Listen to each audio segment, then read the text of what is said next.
Graça e paz, irmãos. Saúdo a todos com a bondosa graça do Senhor Jesus. Amém. Vamos abrir as nossas Bíblias no livro de Hebreus, capítulo 12. Nós vamos ler do versículo 18 a 29. Hebreus 12, 18 a 29. A palavra de Deus nos diz o seguinte.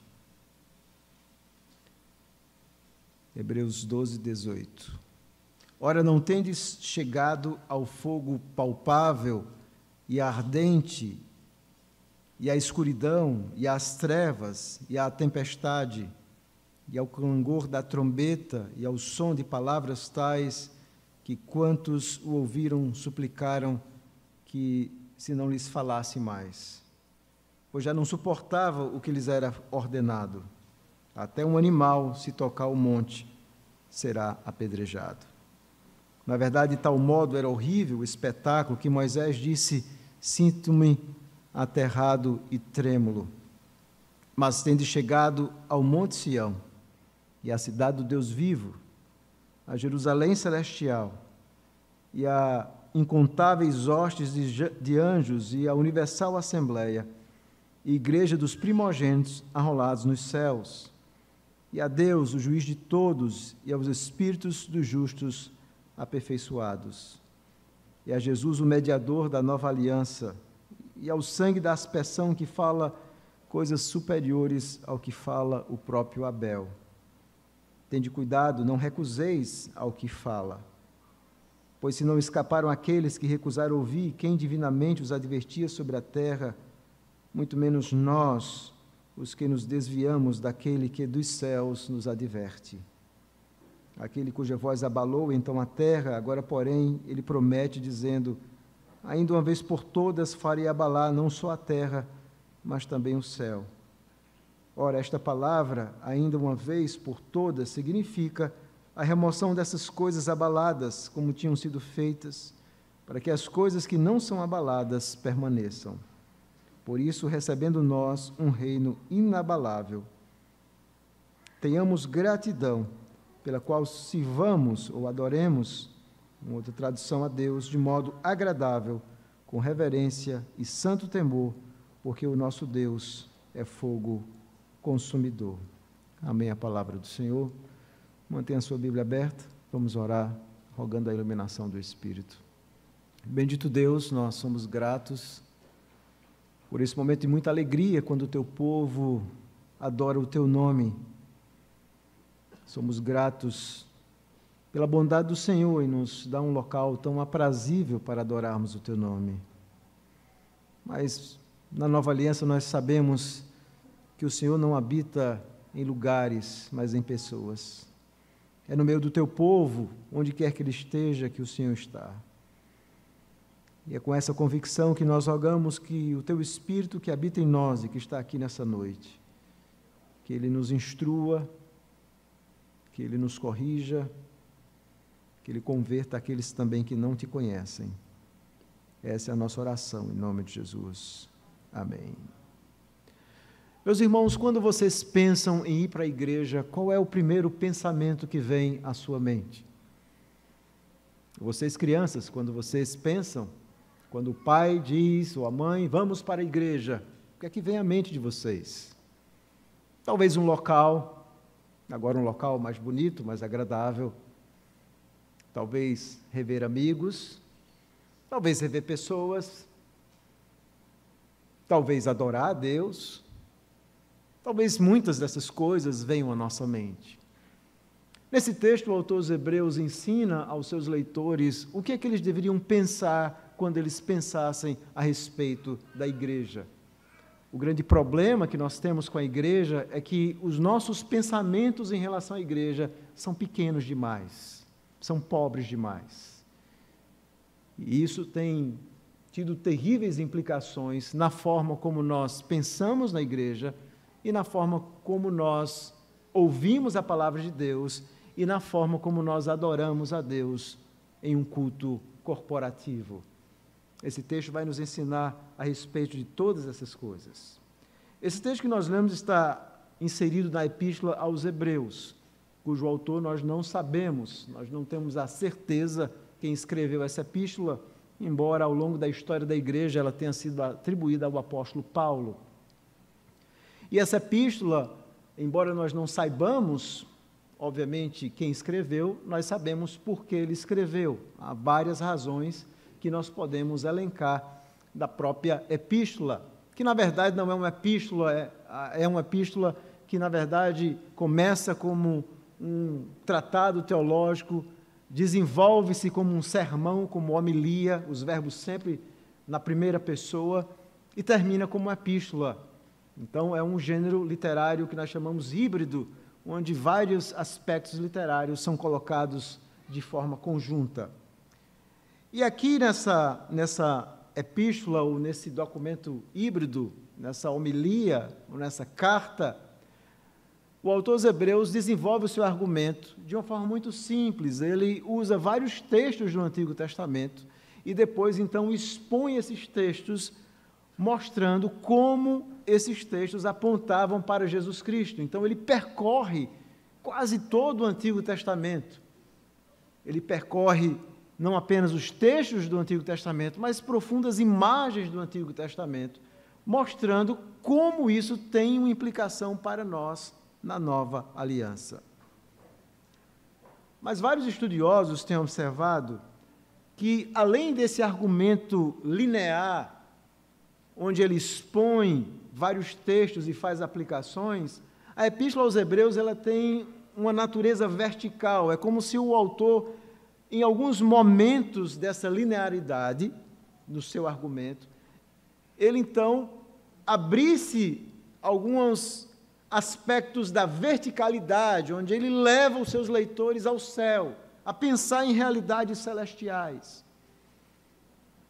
E aqui no capítulo 12, versículo 18 a 29, nós temos aquilo que nós chamamos o pico do argumento do autor, onde ele vem tratando de várias coisas a respeito da igreja da nova aliança, sobretudo porque os seus leitores estavam enfrentando perseguição, eles eram possivelmente judeus que haviam se convertido ao cristianismo, estavam enfrentando várias perseguições, e alguns estavam, inclusive, apostatando da fé, retornando ao judaísmo, outros desanimados.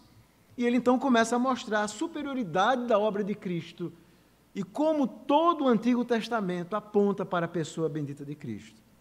Então, aqui no capítulo 20, nesse pico, ele vai fazer um glorioso contraste, ele já havia feito isso no capítulo 4, entre aquela geração do Êxodo, que Moisés tirou da terra do Egito, e nós que vivemos hoje na nova aliança. E é exatamente isso que nós vamos encontrar aqui do versículo 18 ao versículo 24, onde ele vai fazer esse glorioso contraste, exatamente aquele momento quando o povo de Israel é levado por Moisés para o Monte Sinai. É ali no Monte Sinai onde Deus aparece, onde existem coisas gloriosas, onde o povo teme a presença de Deus. E ele então vai mostrar que nós hoje não chegamos ao Monte Sinai, mas nós chegamos a algo muito mais glorioso na nova aliança do que o Monte Sinai. Nós experimentamos coisas muito superiores àqueles que experimentaram no passado dessa gloriosa teofania. Qual é a estrutura desse texto? Observe que a estrutura é bastante simples. É muito importante, quando nós estamos lendo a Bíblia, entendermos o argumento dos autores. Porque se você não entender a Bíblia e não interpretá-la corretamente, com certeza você vai aplicá-la de forma também errada. Então, o argumento é simples. Do versículo 18 até o versículo 24, ele vai mostrar, ele vai fazer uma descrição, um contraste entre essa chegada, quando o povo vai até o Monte Sinai, e hoje nós que estamos na nova aliança, quando nós vamos para a igreja, quando nós nos reunimos para adorar. Ele vai fazer esse glorioso contraste, do versículo 18 ao versículo 24. E no versículo 25 ao versículo 29, ele então vai fazer uma séria advertência.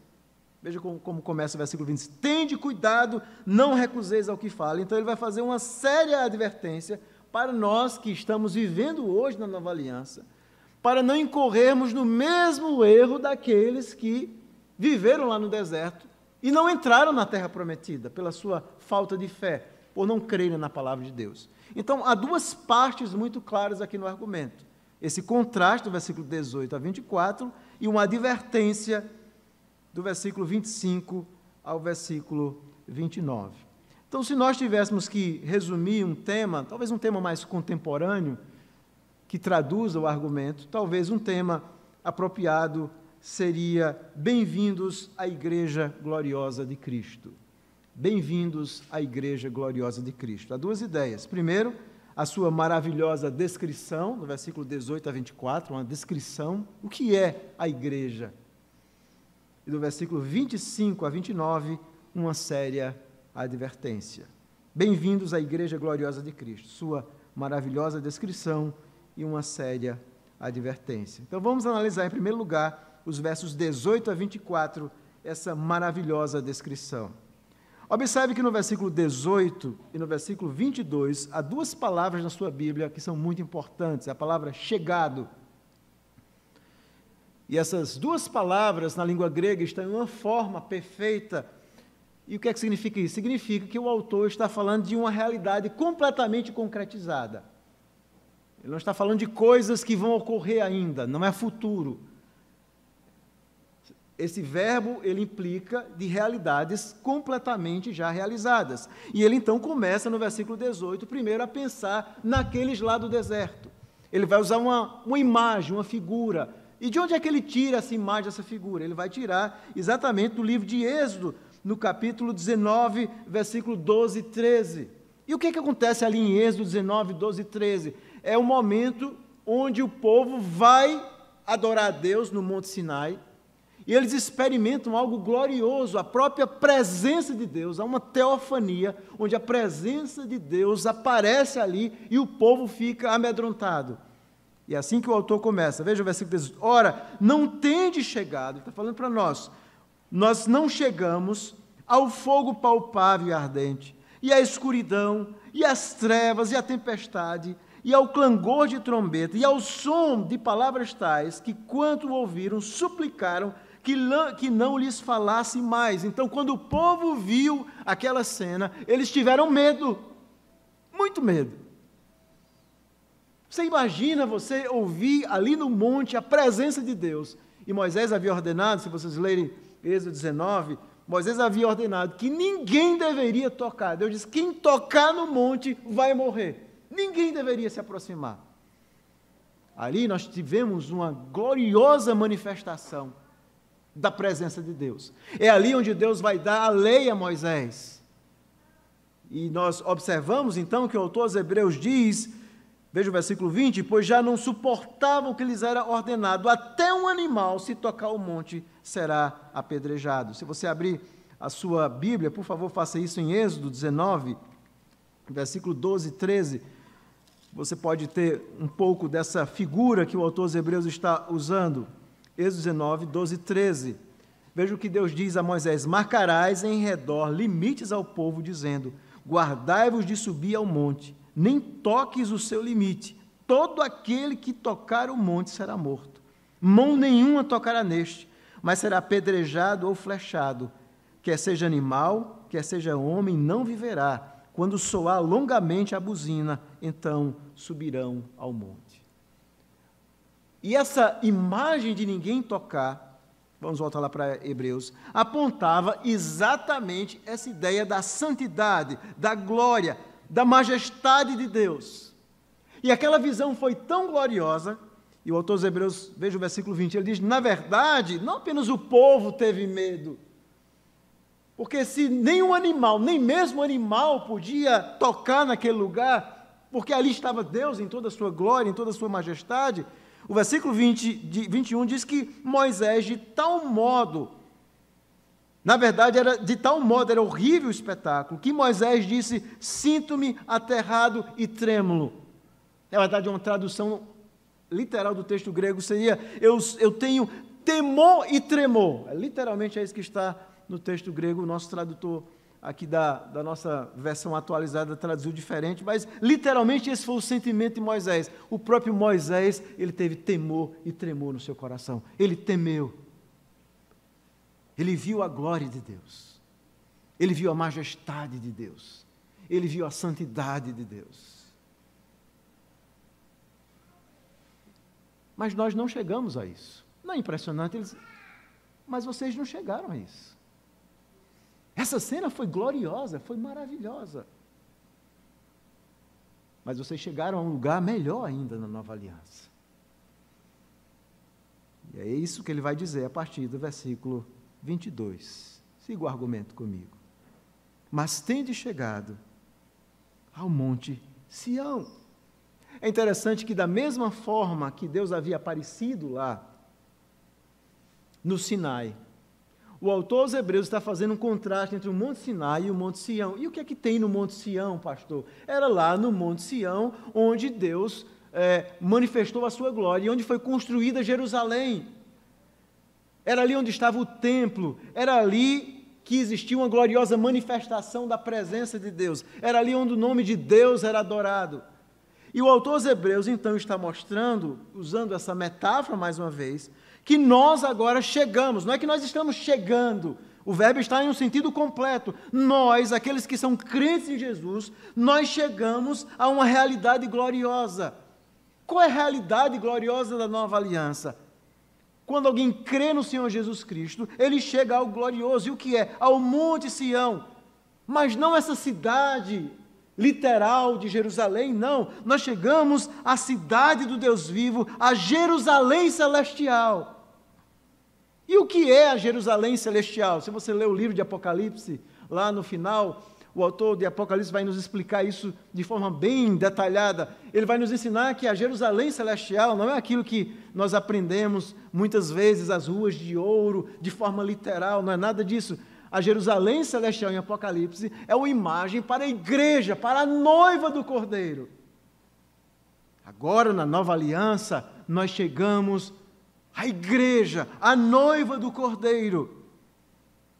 Então, quando nós vamos à presença de Deus, nós não estamos indo para um templo físico, nós estamos nos reunindo como a Jerusalém celestial, como a cidade de Deus, o povo onde Deus habita.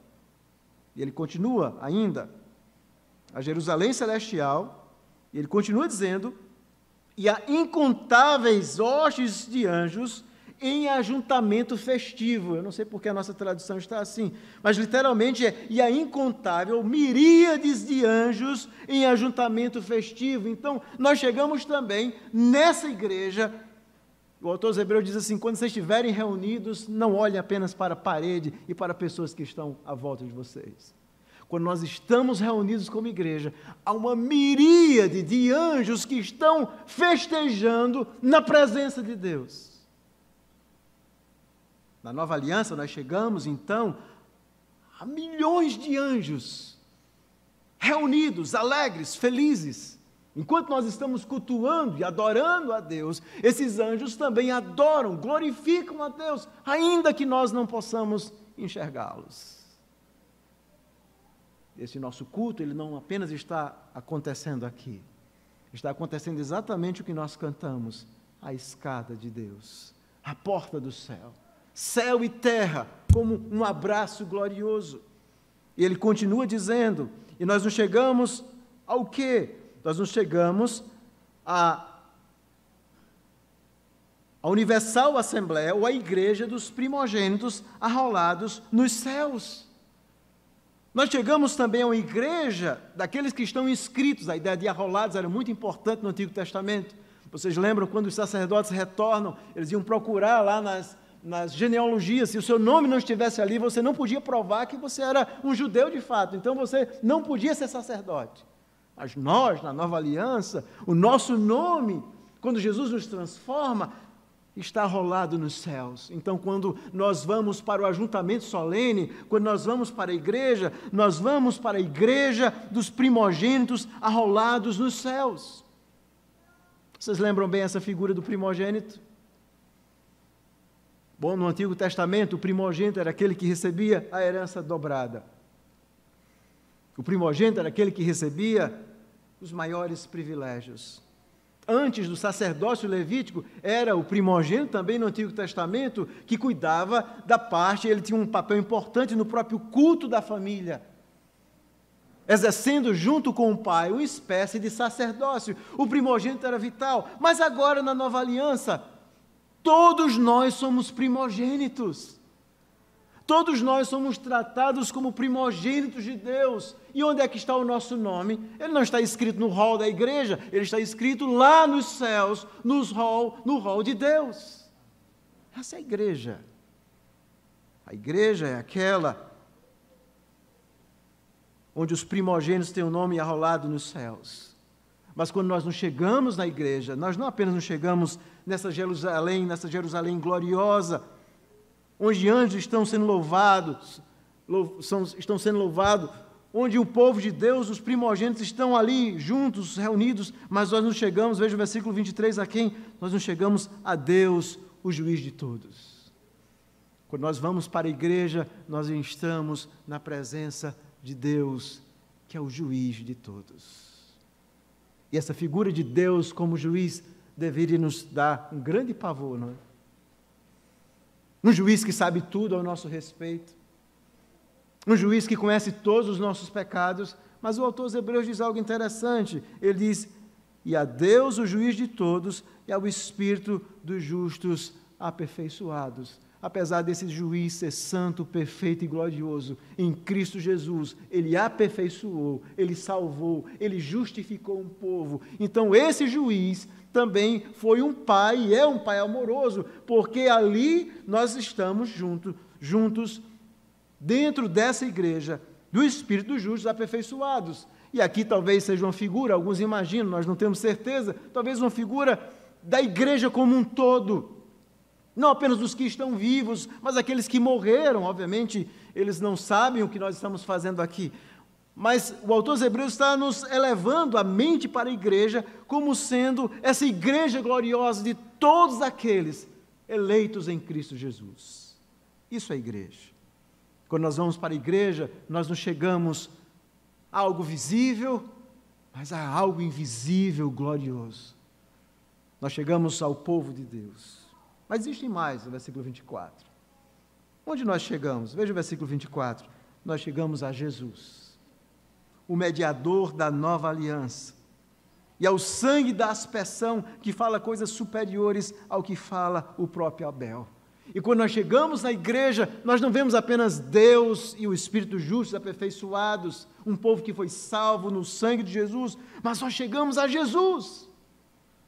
É por isso que Jesus é o centro do nosso culto, é o centro da nossa pregação, é o centro da nossa música. É por isso que na igreja não há espaço para ninguém se exaltar ou se glorificar, porque Jesus é o centro de todas as coisas. Nós chegamos a Jesus, e quem é esse Jesus? É o mediador dessa gloriosa e nova aliança.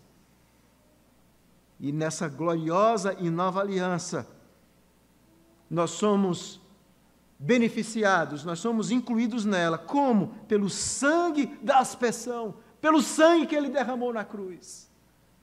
Ele abriu esse caminho, e agora, ao invés de nós termos aquele sentimento que aqueles homens do Antigo Testamento tiveram, que ficaram aterrados, se eu tocar, eu vou morrer.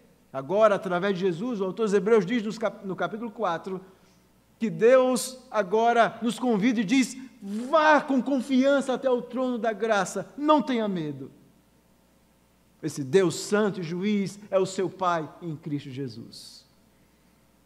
Através de Jesus, Deus abriu esse caminho glorioso até a presença do trono de Deus. E eu e você, pecadores ainda, entramos naquela presença onde estão esses santos anjos, e nós juntos adoramos a Deus na mesma proporção. Você tem ideia do que significa? Enquanto Deus está sendo adorado por anjos perfeitos, que nunca pecaram, que nunca desobedeceram, através de Cristo, nós também, na mesma proporção, Deus está recebendo a nossa adoração. Que visão gloriosa da igreja. Mas o autor aos Hebreus diz mais. Esse sangue fala coisas superiores ao que fala o próprio sangue de Abel. O que ele quer dizer com isso? O que é que o sangue de Abel falava? Por que o sangue de Jesus fala mais do que o sangue de Abel? Obviamente, Abel foi o primeiro mártir. Mas aqui o autor aos Hebreus está pensando exatamente em Gênesis capítulo 4, versículo 10. E em Gênesis capítulo 4, versículo 10, há uma cena que todos nós conhecemos, quando Caim matou Abel. Diz assim, versículo 9 e 10, disse o Senhor a Caim, onde está Abel, teu irmão? Ele respondeu, não sei, acaso sou eu tutor de meu irmão? E disse Deus, que fizeste? E veja o que Deus diz, a voz do sangue de teu irmão clama da terra a mim. Quando Caim matou Abel, aquele ato terrível que ele cometeu, de matar o seu próprio irmão, Deus diz que o sangue dele clamava para que Deus exercesse justiça, e é o que Deus faz, Deus exerce justiça sobre Caim. Mas agora, o autor dos Hebreus diz que o sangue de Jesus fala coisas superiores. Então, todas as vezes que Deus vê o sangue de Jesus derramado, quando Deus olha para nós, ao invés de Deus ouvir aquilo que a palavra de Deus diz com respeito a Caim, você merece ser julgado, você é um quebrador da aliança, você é indigno, agora em Jesus, esse sangue fala coisas superiores, porque Deus olha para nós e diz, você é meu filho, você está na nova aliança, eu comprei você mesmo, você sendo ainda um pecador. Esse sangue de Jesus é superior, porque ele fala de redenção, de graça. Da mesma forma como Caim matou Abel, o seu irmão matou o outro, nós também somos a razão da morte do nosso irmão Jesus Cristo na cruz do Calvário. Nós também o matamos na cruz do Calvário. Foi por causa dos nossos pecados que ele morreu. Mas ao invés do nosso ato trazer juízo de Deus sobre nós, o ato de Deus traz graça e misericórdia sobre nós. E é por isso que o autor dos Hebreus diz, esse sangue fala coisas superiores àquilo que falou o sangue de Caim. Quando nós vamos para a igreja, será que é isso que nós pensamos? Talvez nós pensamos em cadeiras, pastor, culto, música. Quão pobre nós somos em nossa visão da igreja. Mas quando nós vamos para a igreja, quando nós nos reunimos em culto, em adoração a Deus, nós estamos chegando em algo glorioso, algo além dos nossos olhos. Nós estamos experimentando verdades gloriosas, verdades que não têm apenas a ver com essa vida, mas com toda a nossa eternidade. É por isso que a partir do versículo 25, o autor dos Hebreus vai começar uma advertência. Veja, Deus está falando coisas gloriosas pelo sangue de Jesus. E o que é que ele diz no versículo 25? Acompanhe comigo. Tende cuidado, não recuseis ao que fala. Pois se não escaparam aqueles que recusaram ouvir quem divinamente os advertia sobre a terra, muito menos nós, os que nos desviamos daquele que dos céus nos adverte. O autor dos Hebreus faz uma advertência muito séria para nós. Aquele povo ouviu uma voz lá do céu, Deus falou diretamente a ele. E talvez nós podemos pensar na nova aliança que nós não temos mais essa voz, que Deus não fala hoje a nós. O autor dos Hebreus está dizendo muito pelo contrário. Deus continua falando, observe os verbos presentes, tende cuidado, não recuseis ao que fala. Se aqueles homens negligentes, se eles não escaparam do juízo de Deus, muito menos nós que nos desviamos daquele que dos céus, observe, nos adverte. E como é que o Senhor nos adverte hoje? No capítulo 13, versículo 7, o autor dos Hebreus nos responde essa pergunta. Lembrai-vos dos vossos guias, os quais vos pregaram a palavra de Deus. É através da pregação da palavra que Deus continua falando. Então, quando nós chegamos na igreja, nós temos essa visão gloriosa da igreja, da nova aliança, do nosso encontro glorioso com Cristo. Mas o que é que nós encontramos na igreja? Nós encontramos a própria voz de Cristo advertindo o seu povo, dizendo, cuidado, o autor dos Hebreus diz, cuidado, não recuse a pregação da palavra. Não sejam duros. não sejam duros de coração. O autor dos Hebreus, então, continua no versículo 26, e agora ele vai citar mais uma vez um texto do Antigo Testamento, que está em Ageu, capítulo 2, versículo 6, diz o seguinte: aquele cuja voz abalou então a terra, agora, porém, ele promete dizendo: aí de uma vez por todas farei abalar não só a terra, mas também o céu. Ora, esta palavra, ainda uma vez por todas, significa a remoção dessas coisas abaladas, como tinham sido feitas, para que as coisas que não são abaladas permaneçam. O que é que significa isso? Se você ler o texto de Ageu, o povo estava reconstruindo o segundo templo. Eles estavam meio que desanimados, porque o segundo templo não era tão belo como o primeiro. E Deus então levanta Ageu e diz: Ageu, esse templo é mais simples, mas a glória dele será maior do que o primeiro. E obviamente isso era uma clara referência à própria vinda de Jesus, que andaria naquele segundo templo. Mas Deus, através de Ageu, diz uma palavra. Deus diz: vocês estão vendo esse templo? Aquele primeiro foi destruído, esse segundo também será destruído. Tudo será abalado. Um dia toda essa história, como nós conhecemos, vai passar.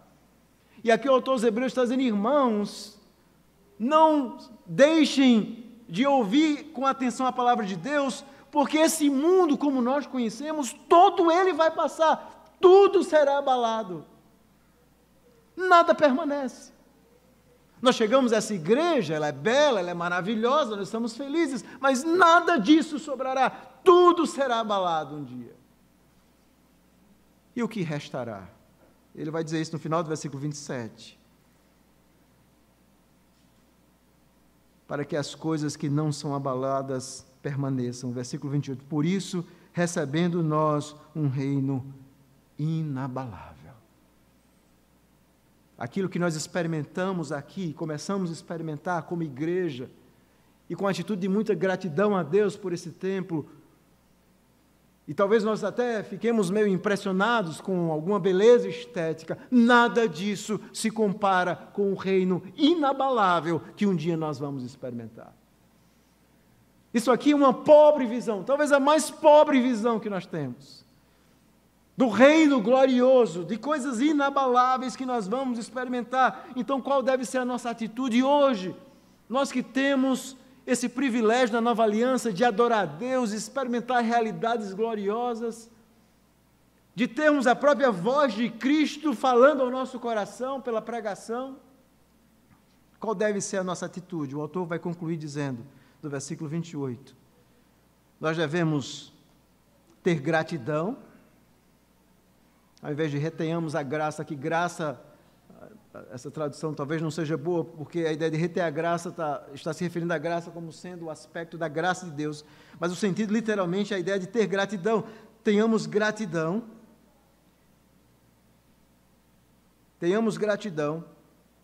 e ofereçamos o culto agradável a Deus com reverência e santo temor. A palavra sirvamos aí, literalmente a palavra grega latreia usada, que significa a ideia de oferecer culto. Então, qual é a nossa atitude diante dele?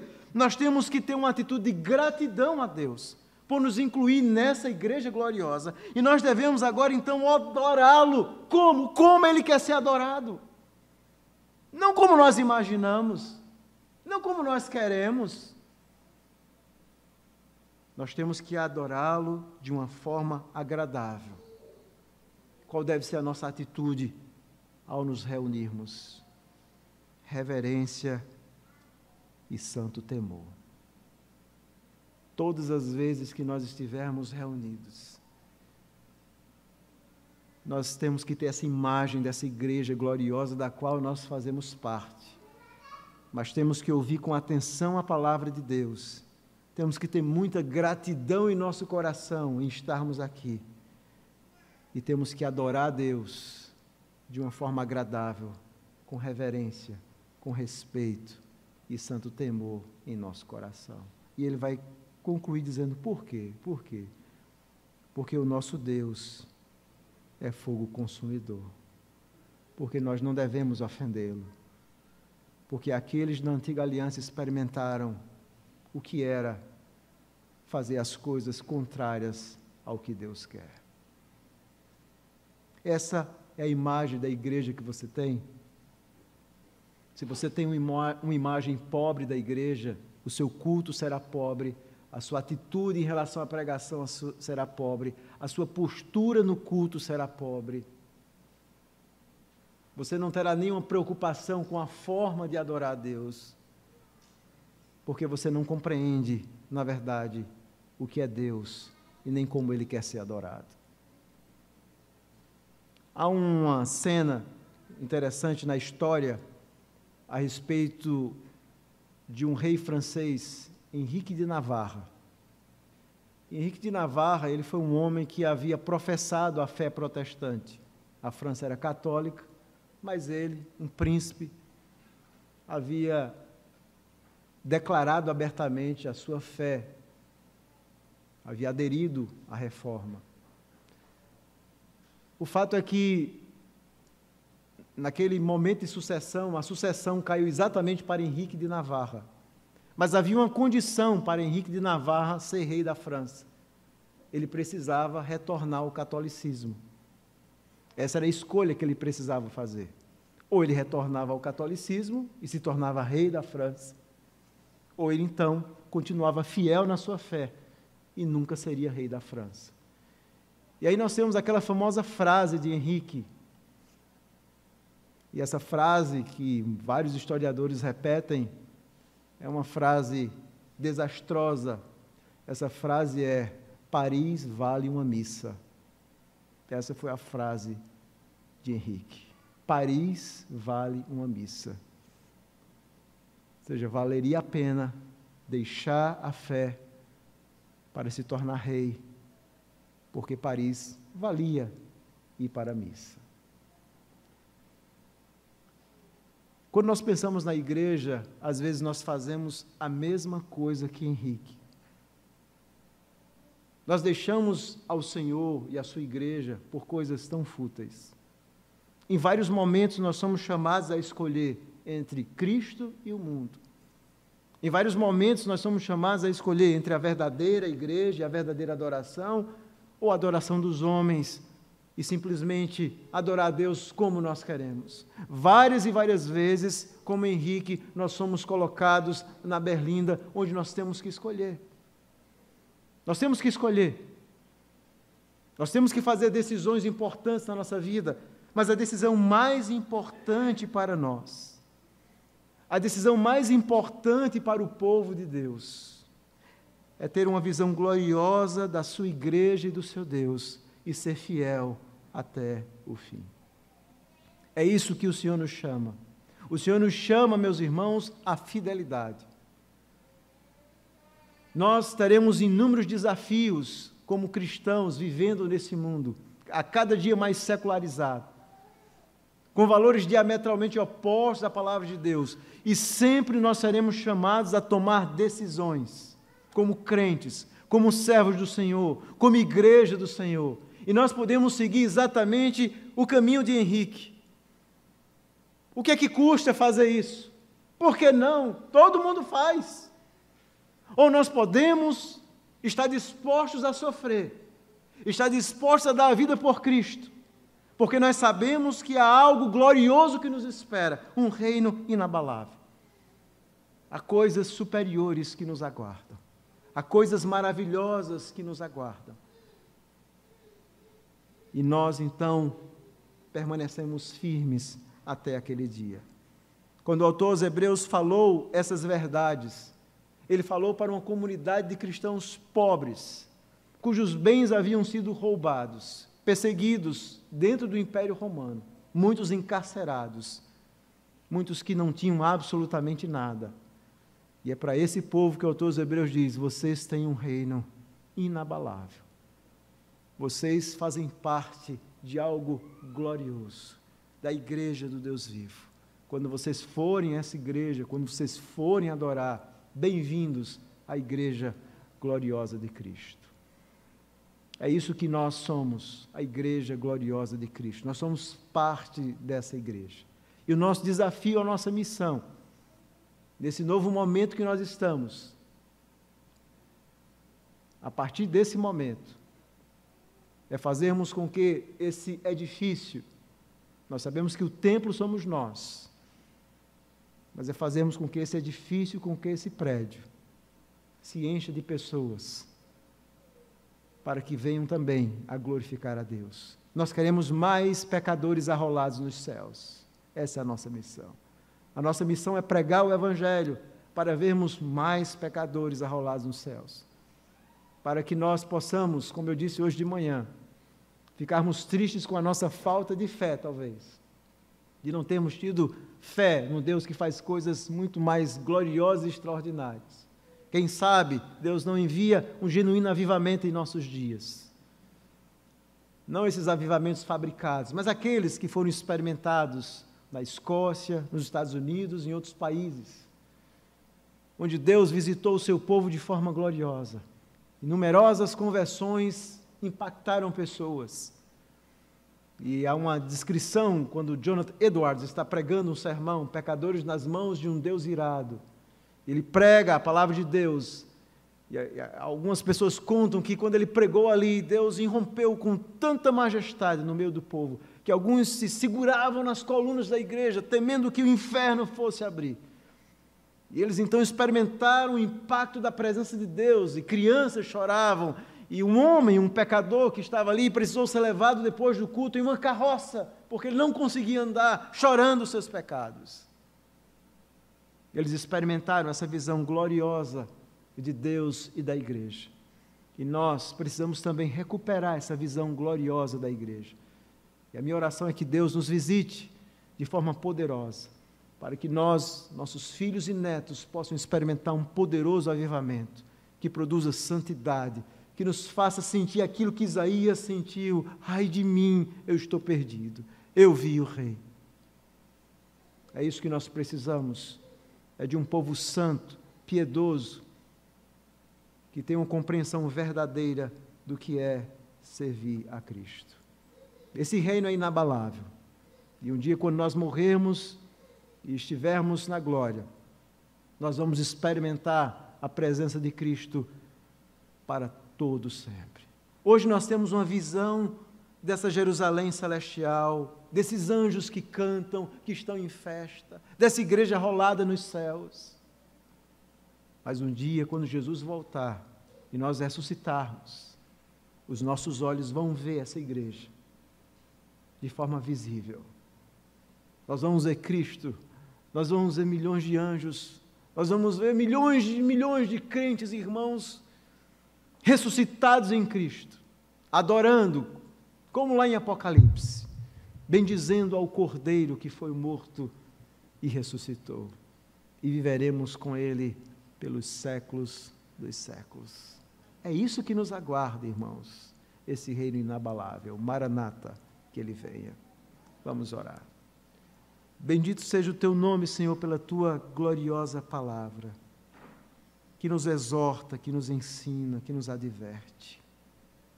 Obrigado pelo Evangelho, porque o Evangelho nos traz tantas imagens gloriosas. Ó Deus, abre os nossos olhos, como o Senhor fez com Eliseu, com o seu servo. Quando Eliseu estava cercado, ele orou para que o seu servo visse o que ele estava vendo. E ele então viu o exército de Deus ali. E às vezes os nossos olhos são tão pobres em relação à igreja. E a minha oração é que os nossos filhos, desde as crianças mais tenras, ao entrarem na igreja, ao irem adorar o Senhor, tenham essa compreensão gloriosa da presença do Senhor. Que nós nunca tenhamos uma visão pobre, apática de um culto a Deus. Que nós tenhamos uma visão apropriada, que no culto nós não vamos receber alguma coisa, nós vamos agradecer, nós vamos oferecer o nosso corpo como um sacrifício vivo ao Senhor. Que o Senhor possa, em cada culto, nos quebrantar. E a minha oração é que nesse novo prédio que nós construímos, e nós sabemos, como disse o Senhor, que prédio é digno da glória do Senhor, nós sabemos disso. Mas com muito esforço nós Estamos oferecendo esse local para a adoração do Teu nome, compreendendo que realidades superiores estão ocorrendo em cada culto, em cada ajuntamento. Mas nós também oramos que o Senhor abençoe este lugar e essa igreja, que esse púlpito sempre pregue a verdade, que o Teu povo entre para adorar, que pecadores sejam salvos, transformados nesse lugar. A nossa oração, Senhor, é que jovens, adolescentes, crianças cresçam em santidade, que casais vivam em harmonia, que vivam de fato um padrão do casamento cristão, que nós sejamos um povo santo, comprometido com o Senhor e com a Tua palavra. O que nós queremos, Senhor, e te pedimos, é que o Senhor esteja conosco. Ó Senhor, não nos abandone, não nos deixe seguir sozinho, porque nós certamente desfaleceremos. Nós precisamos do Senhor a cada passo.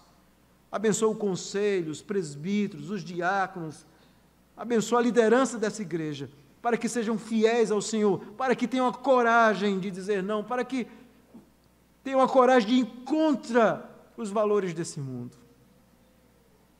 Nos socorre, Senhor. Nós precisamos de Ti. Esse templo tão belo, nada será se a Tua presença não estiver em nosso meio. Nada será se não estivermos vivendo em santidade. Será apenas um local vazio, sem a presença do Senhor. Então, todas as vezes que o Teu povo se reunir aqui para Te adorar, que o Senhor escute, responda, se faça presente.